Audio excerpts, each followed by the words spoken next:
Lideri i LSDM-s Venko Filipçe sot në një konferencë për media në përgjigje të pyetjes së gazetarëve tha se nuk do t'i mbështesin ndryshimet në ligjin për kundërvajtje për sistemin qytet i sigurt, sepse sipas tij nuk është shpjeguar qartë se si do të kontrollohet baza e madhe e të dhënave. Lidhur me sistemin qytet i sigurt dhe ligjin për kundërvajtje, ne nuk do të mbështesim atë ligj. Nuk jemi kundër sigurisë në komunikacion. Dëshmi për këtë është se kemi filluar. Megjithatë nuk mund të lejojmë që sistemi të implementohet pjesërisht.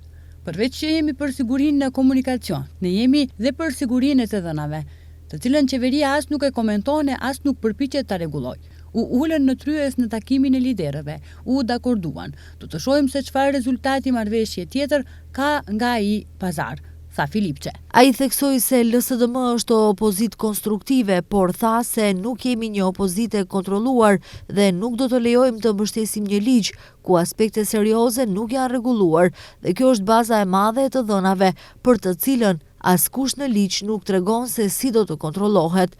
Përkrahje për këtë ligj ka dhënë edhe Bashkimi Demokratik për Integrim dhe Partia e Majta.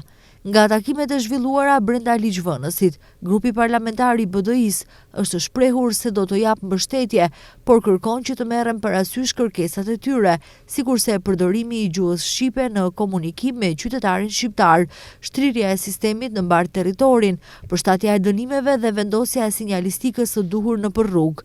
BDI ka marrë konfirmim nga Ministria e Brendshme se do të përmbushin kërkesat në fjalë, por nëse të njëjtat nuk zbatohen në praktik, BDI paralajmëron ndërhyrje në ligj.